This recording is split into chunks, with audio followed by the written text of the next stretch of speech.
We're going to do the telltale part now, and this will be the piece, so there'll be nothing more.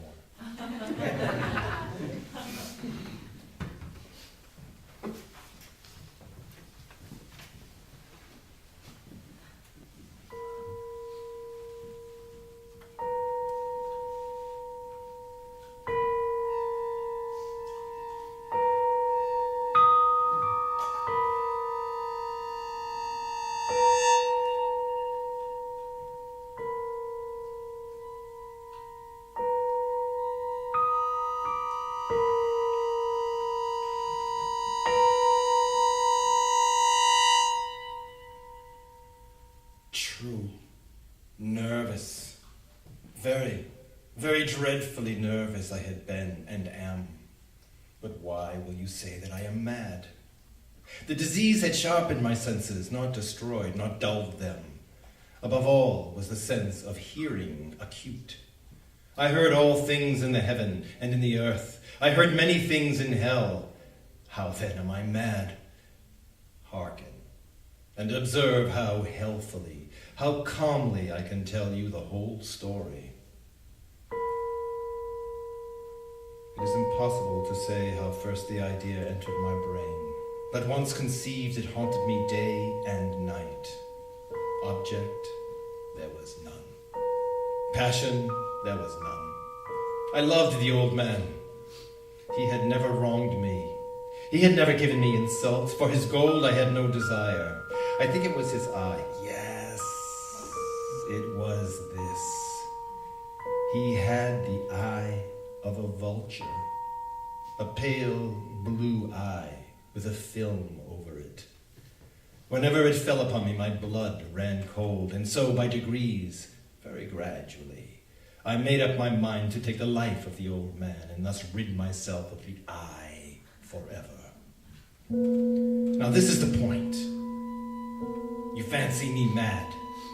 Madmen know nothing. But you should have seen me. You should have seen how wisely I proceeded, with what caution, with what foresight, with what dissimulation I went to work. I was never kinder to the old man than during the whole week before I killed him. And every night, about midnight, I turned the latch of his door and opened it, oh, so gently. And then, when I had made an opening sufficient for my head, I put in a dark lantern, all closed so that no light shone out. And then I thrust in my head. Oh, you would have laughed to see how cunningly I thrust it in. I moved it slowly, very, very slowly, so that I might not disturb the old man's sleep. It took me an hour to place my whole head within the opening so far that I could see him as he lay upon his bed. Ha! Would a madman have been so wise as this? And then, when my head was well in the room, I undid the lantern cautiously. Oh, so cautiously, for the hinges creaked. I undid it just so much that a single thin ray fell upon the vulture eye. And this I did for 7 long nights, every night just at midnight. But I found the eye was always closed, and so it was impossible to do the work, for it was not the old man who vexed me, but his evil eye. And every morning, when the day broke, I went boldly into the chamber and spoke courageously to him, calling him by name in a hearty tone and inquiring how he had passed the night. So, you see, he would have been a very profound old man indeed to suspect that every night, just at 12, I looked in upon him while he slept.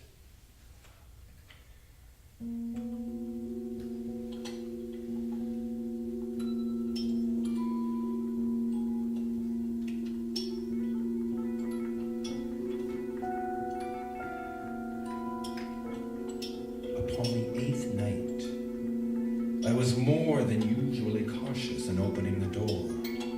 Our watch's minute hand moved more quickly than did mine. Never before that night had I felt the extent of my own powers, of my sagacity. I could scarcely contain my feelings of triumph to think that there I was, opening the door little by little, and he not even to dream of my secret deeds or thoughts. I fairly chuckled at the idea, and perhaps he heard me, for he moved on the bed suddenly, as if startled. Now, you may think that I drew back, but no. His room was as black as pitch, with thick darkness, but the shutters were close fastened through fear of robbers, and so I knew that he could not see the opening of the door, and I kept pushing it on steadily, steadily.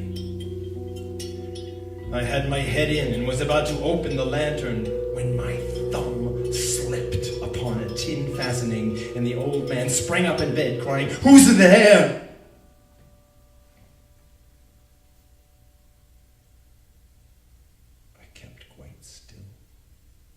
Said nothing. For a whole hour I did not move a muscle, and in the meantime I did not hear him lie down. He was still sitting up in the bed, listening, just as I have done night after night, hearkening to the death watches in the wall. Presently I heard a slight groan, and I knew it was the groan of mortal terror. It was not a groan of pain or of grief. Oh no, it was the low, stifled sound that arises from the bottom of the soul when overcharged with awe. I knew the sound well, many a night, just at midnight, when all the world slept. It has welled up from my own bosom, deepening with its dreadful echo the terrors that distracted me. I say I know it well. I knew what the old man felt and pitied him, although I chuckled at heart. I knew that he had been lying awake ever since the first slight noise, when he had turned in the bed. His fears had been ever growing since upon him. He had been trying to fancy them causeless, but could not. He had been saying to himself, "It is nothing but the wind in the chimney. It is only a mouse crossing the floor, or it is merely a cricket which has made a single chirp." Yes, he had been trying to comfort himself with these suppositions, but he found all in vain. All in vain, because death, in approaching him, had stalked with his black shadow before him and enveloped the victim. And it was the mournful influence of the unperceived shadow that caused him to feel, although he neither saw nor heard, to feel the presence of my head within the room. When I had waited a long time, very patiently, without hearing him lie down, I resolved to open a little, a very, very little crevice in the lantern. So I opened it. You cannot imagine how stealthily, until at length a single dim ray, like the thread of a spider, shot out from the crevice and fell upon the vulture eye. It was open. Wide open. And I grew furious as I gazed upon it. I saw it with perfect distinctness, all a dull blue, with a hideous veil over it that chilled the very marrow in my bones. But I could see nothing else of the old man's face or person, for I had directed the thin ray, as if by instinct, precisely upon the damned spot. And have I not told you that what you mistake for madness is but over-acuteness of the senses? Now, I say, there came to my ears a low, dull, quick sound, such as a watch makes when enveloped in cotton. I knew that sound well, too. It was the beating of the old man's heart. It increased my fury as the beating of a drum stimulates the soldier into courage. But even yet, I refrained and kept still. I scarcely breathed.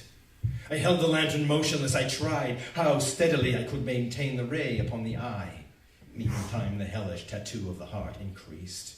It grew quicker and quicker, and louder every instant. The old man's terror must have been extreme. It grew louder. I say, louder every moment. Do you mark me well? I have told you that I am nervous, so I am.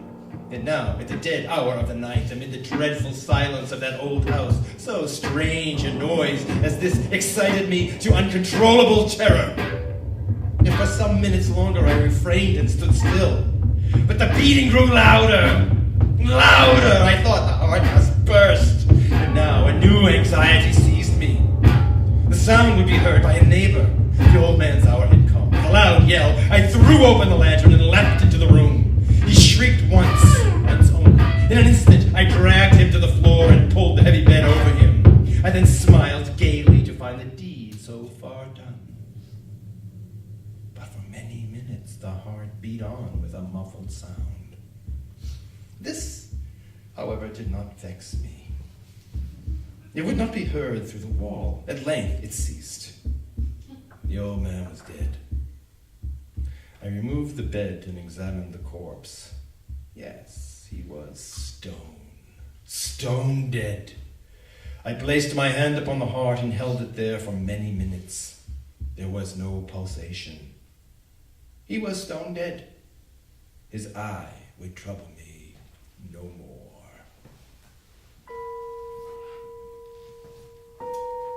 If still you think me mad, you will think so no longer when I describe the wise precautions I took for the concealment of the body. The night waned, and I worked hastily but in silence. First of all, I dismembered the corpse. I cut off the head and the arms and the legs. I then took up 3 planks from the flooring of the chamber and deposited all between the scantlings. I then replaced the boards so cleverly, so cunningly, that no human eye, not even his, could have detected anything wrong. There was nothing to wash out, no stain of any kind, no blood spot whatever. I had been too wary for that. A tub had caught all. When I had made an end of these labors, it was 4 o'clock, still dark at midnight. As the bell sounded the hour, there came a knocking at the street door. I went down to open it with a light heart, for what had I now to fear? There entered 3 men who introduced themselves with perfect suavity as officers of the police. A shriek had been heard by a neighbor during the night. Suspicion of foul play had been aroused. Information had been lodged at the police office, and they, the officers, had been deputed to search the premises. I smiled. For what had I had to fear? I bade the gentleman welcome. The shriek, I said, was my own in a dream. The old man I mentioned was absent in the country. I took my visitors all over the house. I bade them search well. I led them at length to his chamber. I showed them his treasures, secure, undisturbed. In the enthusiasm of my confidence, I brought chairs into the room and desired them here to rest from their fatigues, while I myself, in a wild audacity of my perfect triumph, placed my own seat upon the very spot beneath which reposed the corpse of the victim. The officers were satisfied. My manner had convinced them. I was singularly at ease. They sat, and while I answered cheerily, they chatted of familiar things. But ere long, I felt myself getting pale and wished them gone. My head ached, and I fancied a ringing in my ears. But still they sat and still chatted. The ringing became more distinct. It continued, became more distinct. I talked more freely to get rid of the feeling, but it continued and gained definiteness until at length I found that the noise was not within my ears. No doubt I now grew very pale, but I talked more fluently and with a heightened voice. Yet the sound increased, and what could I do? It was a low, dull, quick sound, much such a sound as a watch makes when enveloped in cotton. I gasped for breath, and yet the officers heard it not. I talked more quickly, more vehemently, but the noise steadily increased. I aroused and argued about trifles in a high key with a violent gesticulations, but the noise steadily increased. Why would they not be gone? I paced the floor to and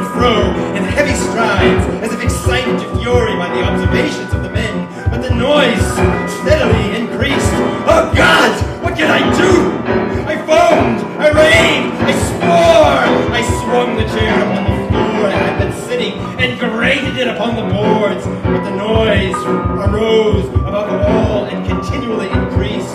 It grew louder, and still the men chatted pleasantly and smiled. Was it possible they heard not? Almighty God, no!